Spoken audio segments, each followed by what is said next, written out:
Well, what's up, everybody? You see this right here?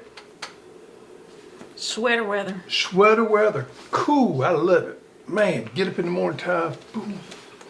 I normally been getting out before daylight, and I love to feel that cool morning air on me. I beat you up this morning. You beat for one time in the last year. You beat me up this morning, and had a coffee made. And had a coffee and breakfast made.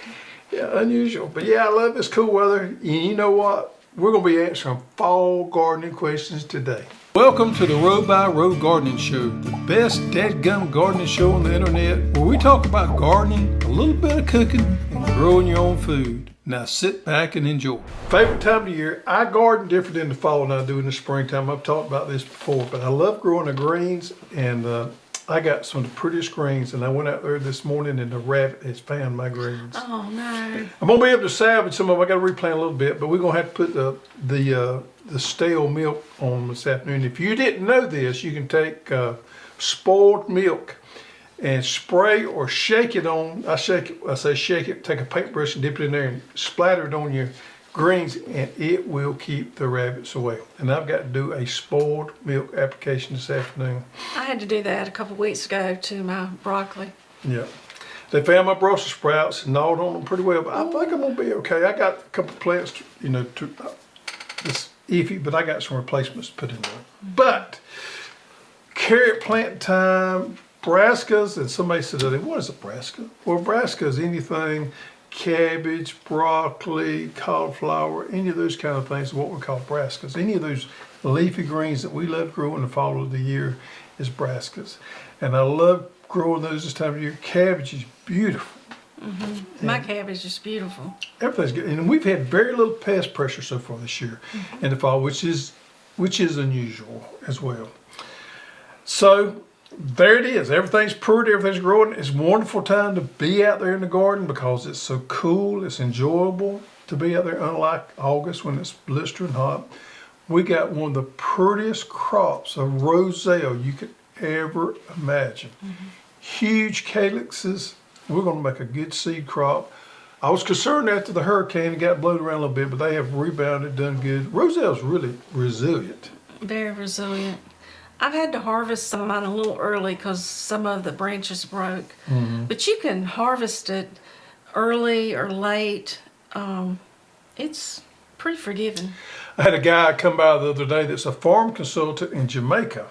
And we had a long conversation about Roselle because they grow a lot of Roselle in Jamaica. He enlightened me on a couple of little small things, but that was fun. Maybe working on doing a farm tour in Jamaica. Maybe working on that. Got something in the works there. I've always wanted to go down there and do a farm tour because years ago we were in Cat Island, Bahamas, which is an outer island of Bahamas. And we did nothing but ride bicycles. But I rode bicycles and these people would be out there farming with these hand tools, and it just amazed me. And rocks everywhere. Rocks everywhere. They used machetes anyway. I would stop and try to have a conversation with them, but you can imagine how that went. But it was so intriguing. So I've always wanted to go back and do a farm tour down there. I may have something in the works there. We'll see how it goes. Excited to do that. Because they grow Roselle down there a lot. They plant it in the springtime, gather it in the fall. But I didn't know this. So he told me, we was talking about irrigation, that kind of things. They plant, of course, they have warm weather all the time. So the weather is not that much of an issue. But they plant according to rainy season. Because most of the time they don't irrigate. So they plant during the season where they get the most rain. And then they harvest after that. And Roselle doesn't really require a lot of water. It doesn't. It loves the heat. Yeah.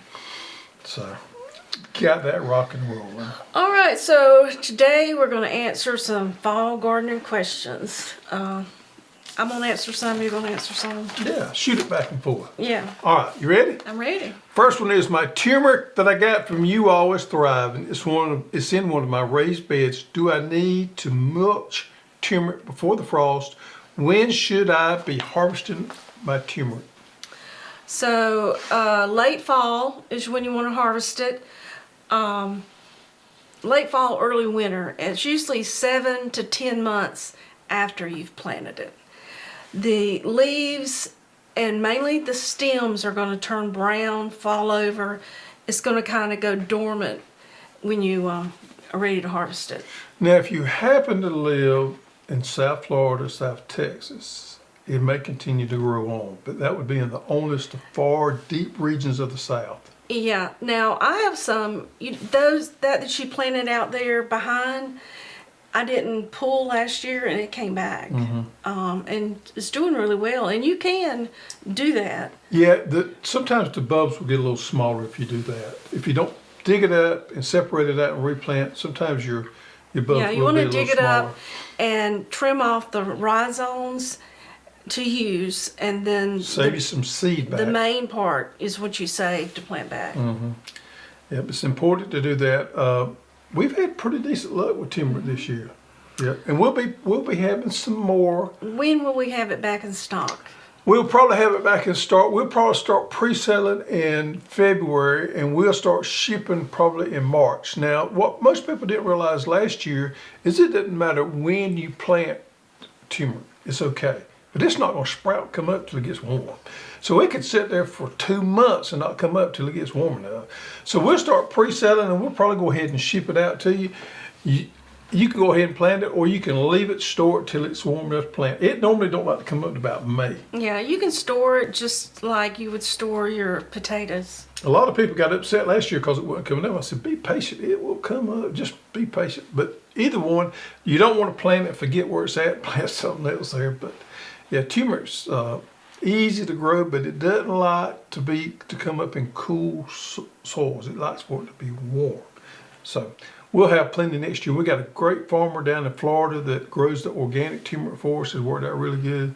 We're excited. We excited this last year to have sold it. We're going to offer it again this year. Any plans for ginger? Yes, we got plans for ginger. So we're working with a company out of Central Florida down there that does tissue culture on some ginger. They call it baby ginger, but we possibly will have ginger this spring, maybe ginger plants. We don't have ginger buds, we'll have ginger plants or plugs.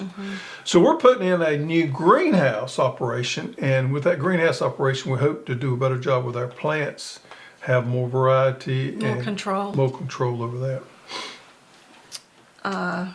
Greg, have you tried potassium bicarbonate for fungus? Absolutely, and potassium bicarbonate is used, or used to be used quite a bit for fungicide. We don't offer it anymore, but any of your biocarbs do the same thing. What it does is when you spray it on the leaf there, it lowers the pH on the leaf, therefore keeping the fungus from living on that leaf there. So the biocarbonate, whether it's any biocarbonate, that's the mode of action on it. It works okay. The problem is it's a contact. It washes off easy. It's fairly easy to put on there, but does it work? Yes, under ideal conditions it does work. Lower the pH so that disease didn't enter that leaf there. I read 2 tablespoons to 1 gallon of water, and add some soap in there to help with the adhesion. Yeah, that'll be fine. Yep. All right. It has no systemic activity at all. It's strictly contact. It's easily washed off. Yep. I'm saving some seeds this year to plant next year. Should I put them in a paper bag or Ziploc bag? If, and this is a big problem people have with saving seeds, is to make sure those seeds are mature and make sure that they dry.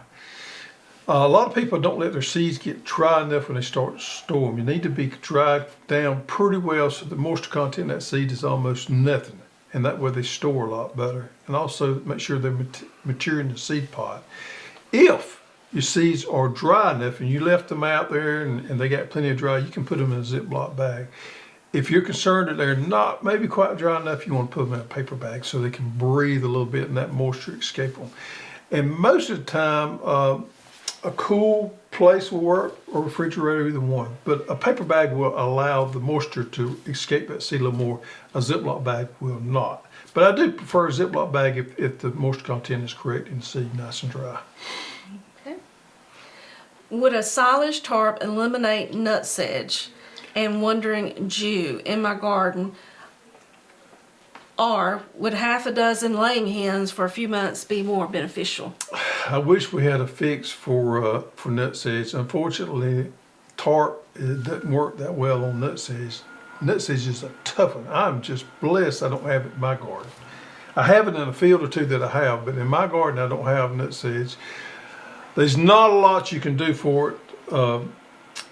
There's some chemicals you can spray on that will help somewhat, but there's not a lot you can do as far as cultural practices. Now, the old timers would say put pigs in there and they would root it up and eat those nuts. I've not tried that. That sounds like a decent strategy. I'm not sure chickens would get down far enough to get those nuts dug up and eat them, but hey, if it works, it works. But the pig thing, I've often thought we should try that if we ever have a problem. But no, I don't think the Wandering Jew, probably it was going to help with that somewhat, but the nut sedge, I don't think tarp's going to help a lot with. Okay. Any special recommendations for cover crops for South Florida, growing zone 10, sandy and nematode problems in the soil? Yeah, actually, we got some new biofumigant mustard coming in that would be ideal for that, called Caliente Rojo. Ooh. And this is a new, I've been trying to get my hands on this mustard for over a year How now. do you say it? Caliente Rojo. Do you know what Caliente Rojo means? No. In Spanish, caliente means hot, and rojo means red. Ah. So it's Caliente Rojo. And we've getting this in. It was developed in the Netherlands by our friends over at Tozier Seeds over here. They have 3 different ones that they developed specifically for biofumigants. And they work really, really good. And we've got some on order, should have it in a few days. But that's going to be an excellent product to plant out there to incorporate it in to gas up and help control those nematodes. It also has a lot of biomass. We used to carry a mustard biofumigant called Brown, something Brown. What was the name of it? You remember? Anyway, this one's way superior to that. And we're excited to get it in a few days. We've got it on order, so we should have it in and start selling it. The rate on it's like it's like a half a pound per 2,000 square feet. So it's not much out there. Has a lot of dense foliage on it, so it's good for foliage to work back into your soil. But it's very high in that compound that kills weeds, disease, and nematodes. So Caliente Rojo mustard would be what I would recommend for sandy soils and nematode control. All right. Is it too late to plant carrots in central Alabama? And what is the best variety for a beginner in carrots? No, it's not too late. And Nantes is what I would suggest because it's easy to grow. It adapts to most soils. So if you've got hard clay soil, rocky soil, it will work. Also recommend the Rainbow seed tape blend. Which is in the seed tape that already has the fertilizer in there, and it's easy to lay out. The biggest problem beginners have with carrots is they plant them too thick, and it's easy to do because the seeds are so steadgum small, and you go to put them out there, you can get them way too thin. So spacing on carrot seed Way too thick. is extremely important. That's the reason seed tape works so well, because the seed already placed out and they're at perfect spacing, and the fertilizer's in the tape as well, so you can simply cover it up. And for beginners in raised beds, I think the seed tape is the way to go. If you want to try some of these other varieties, Nantes, Scarlet is a wonderful variety. We've been growing it for years, haven't we? You want good, soft, high organic soils for these carrots. Keep them wet. Until they emerge. And I guarantee you will be amazed when you start harvesting how good they are. They have that sweet flavor to them that you just can't get in the store. So growing carrots is definitely something I can recommend. And if you're a beginner, don't be intimidated by it because it could be done if you do it the right way. Can beets and radishes be started in sail trays? I prefer sail trays over direct sowing. Yes, they can be. I normally don't like to do it because the plants get real spindly. Radishes are normally a little easier than beets. The beets get a little spindly, but I see beets done all the time.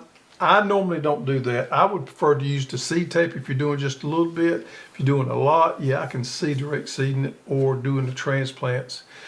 The transplants for me don't work, but a lot of people do it, and you can absolutely do that. I'm in Texas. I got onions in a 3x3 cup. I'll be transplanting out soon. I wasn't sure about what type of fertilizer I should be using. You want to start out with just a balanced fertilizer, whether it be 10-10-10, or it could be a 20-20-20 if you're doing a water cycle. Anything that's a good balanced fertilizer, you want to start out with that and alternate early on something in there. You can use ammonium sulfate early on and pepper in maybe every other time, alternate a well-balanced fertilizer, and there at the end you want to use calcium nitrate. be probably your last application because we want to get some calcium in that bulb there.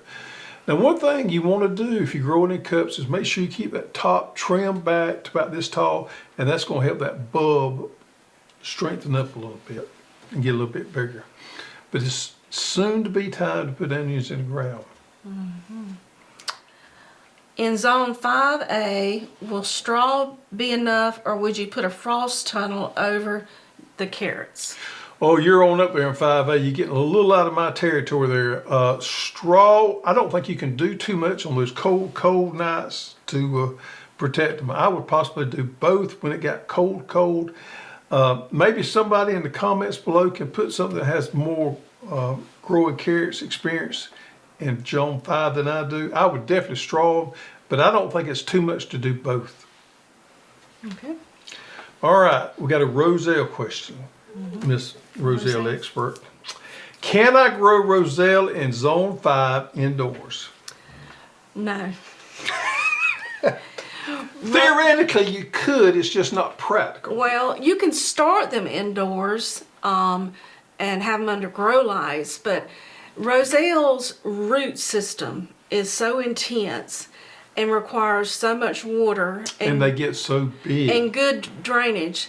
Now, I did grow some in pots one year, but you have to have a large pot, plenty of room. And they just fall over everywhere. And they fall You over can't support everywhere. them They enough. need 6 hours of direct sunlight a day, and that's just hard to do indoors. And believe it or not, they need about, even if you put them in ground, they need about 4 to 6 foot spacing in between plants because these things get huge. You planted I ours. planted mine too thick, but I went in there back here and thinned them out. So, yeah.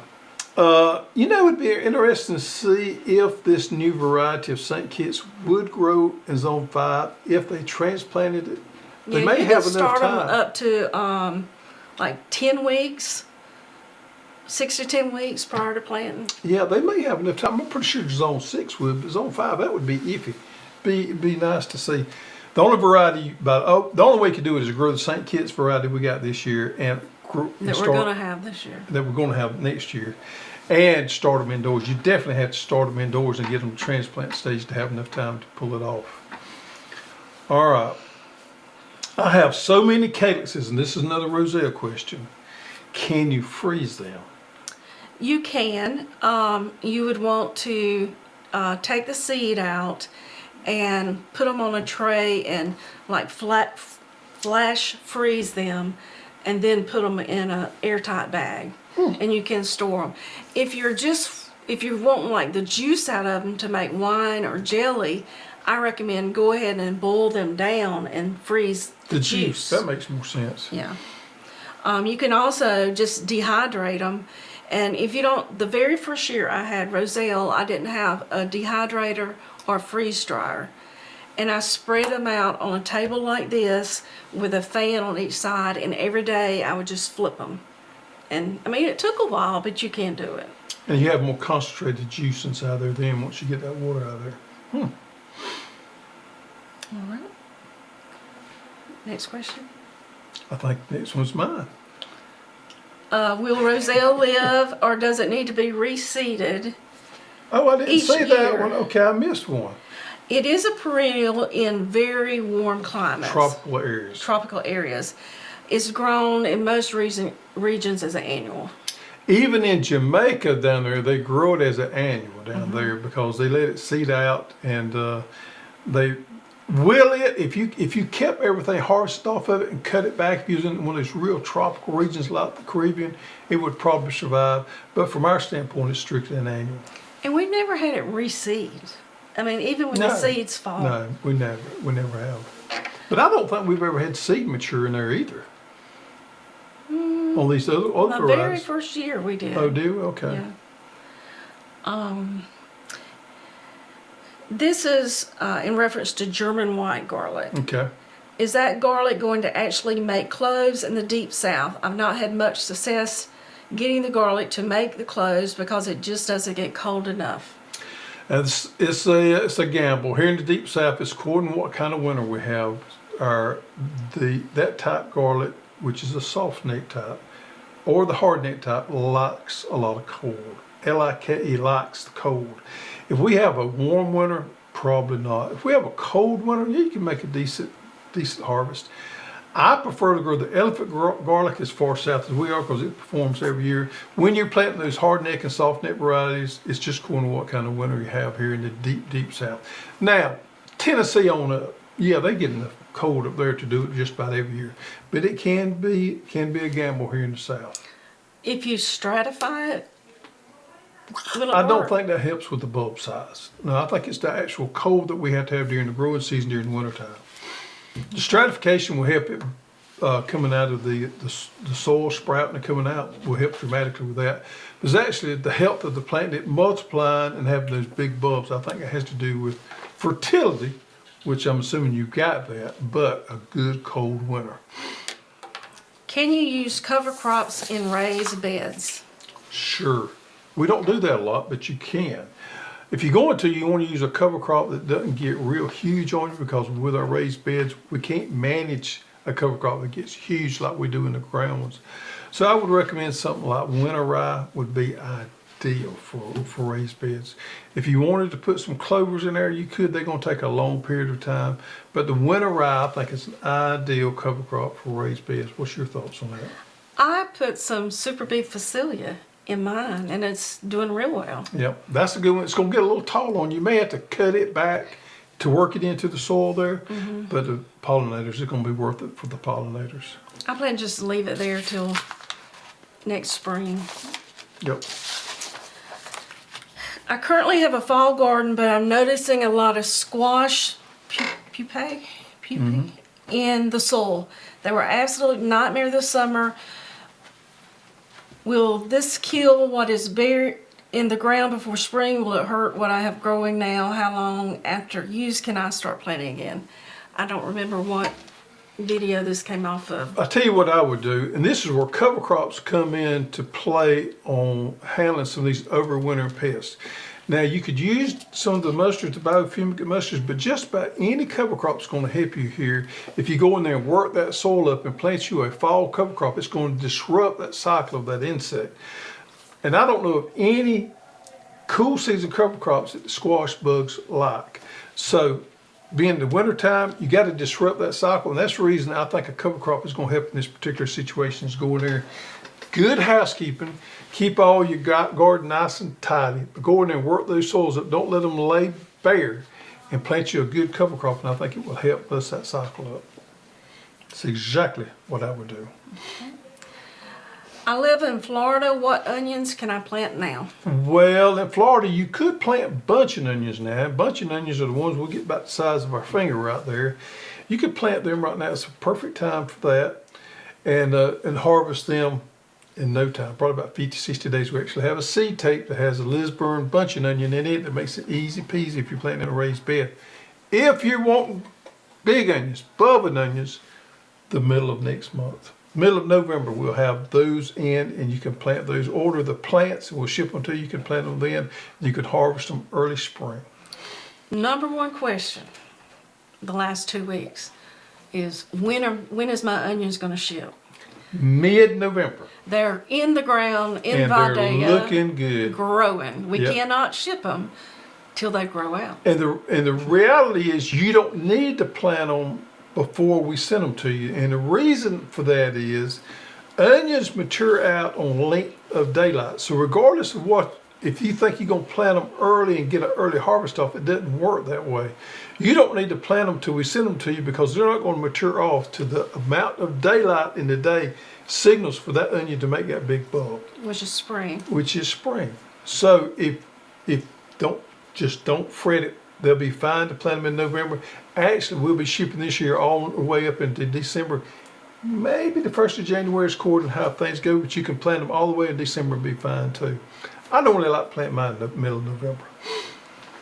When will Thom Onions be available again?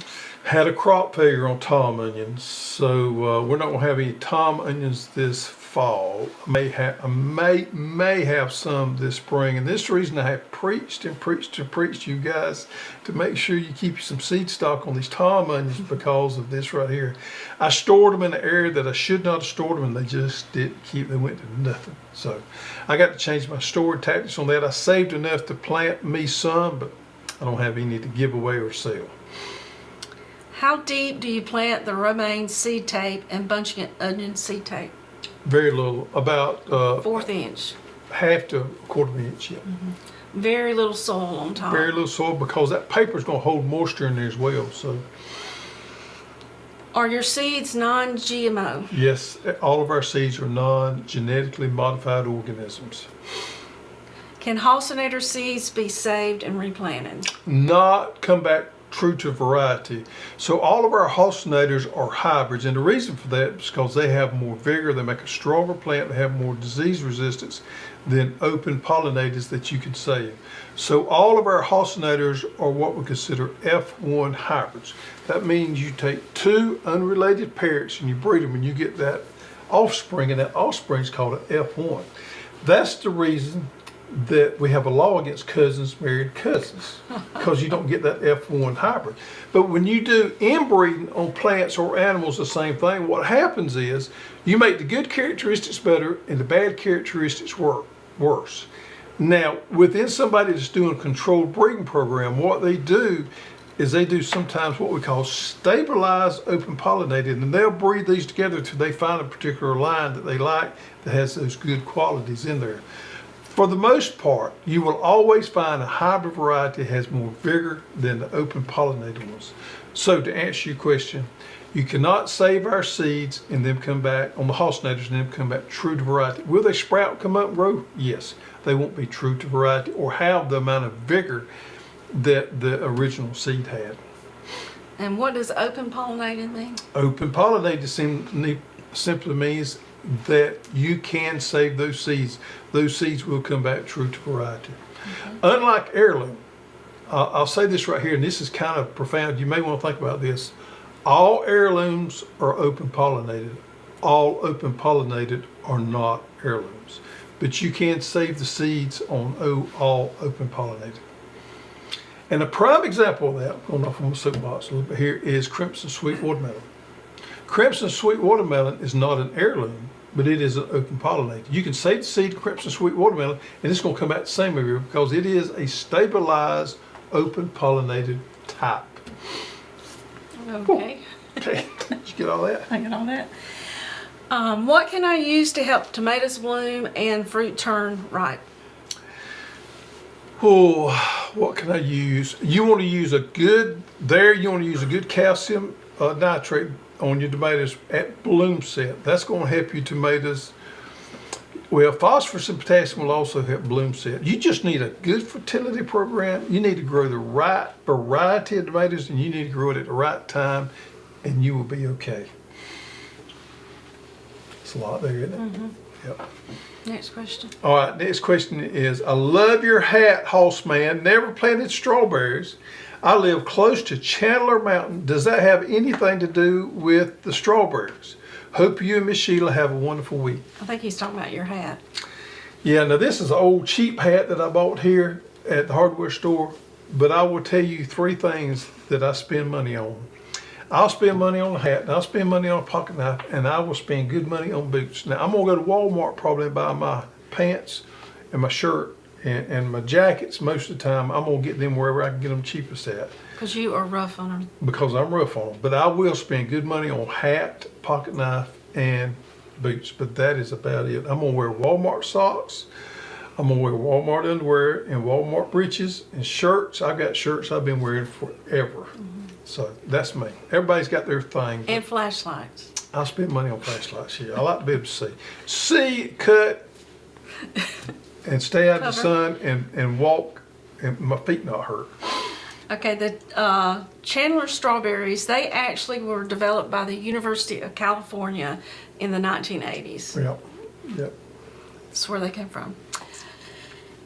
Am I too late to plant spaghetti and butternut squash? And where are they at? Haines City, Florida. Yeah, I think I would wait. I think I would probably wait to February on that one there. I think you'd be better off. How far in advance of planting should you plant your seeds? And I'm assuming this is talking in the greenhouse. What is the greenhouse or the seeds start to grow out on most plants? Okay, for me on peppers, tomatoes, I can grow those out in 6 weeks. So I'm gonna say 6 to 8 weeks on peppers, tomatoes, anything like that, eggplants, any of those type of things. Watermelons just grows out a little bit quicker. I can normally grow watermelons out in about 4 weeks. So I'm gonna say the average person's about 4 to 5 weeks on those. In the summertime, in August, I can do brassicas in 4 weeks. So any of your brassicas, your cabbage, your broccoli, cauliflower, 4 to 6 weeks on those. So normally speaking, around the 6 week mark is what I anticipate it taking me to grow off a plant, with the exception of watermelons. And some of them can take a lot longer. It depends on what time of year. It depends on how cool it is. The heat and all that. Celery can take a good bit longer. But for the most part, around 6 weeks on most plants, I think you'll be safe. All right.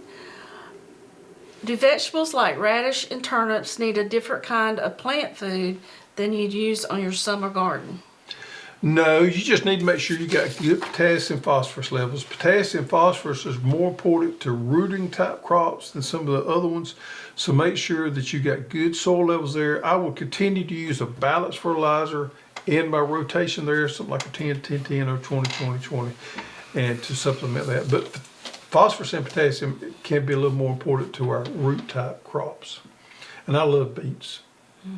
Radishes I like, but not as well as I do beets.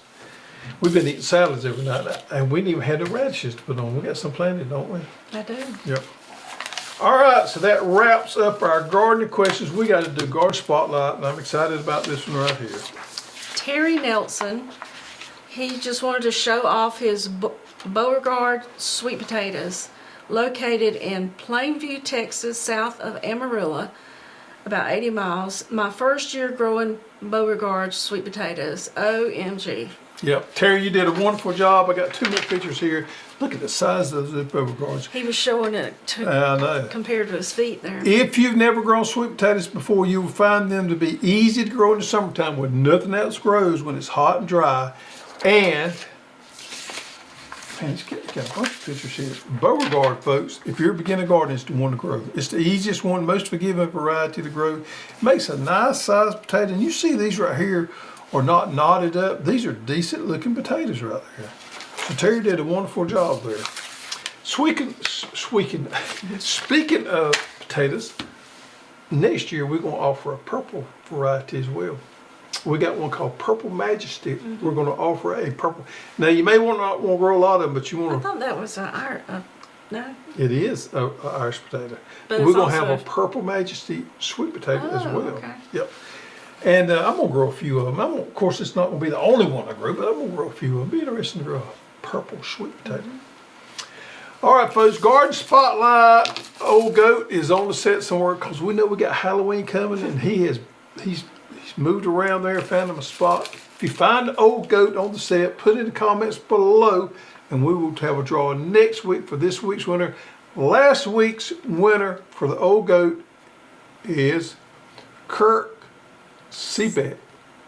There you have, Kurt. Send us your shipping information too. support@growhouse.com. Yep.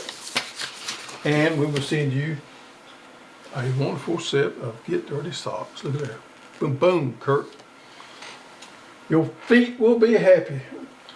All right, so we got some garlic. We still got some elephant garlic.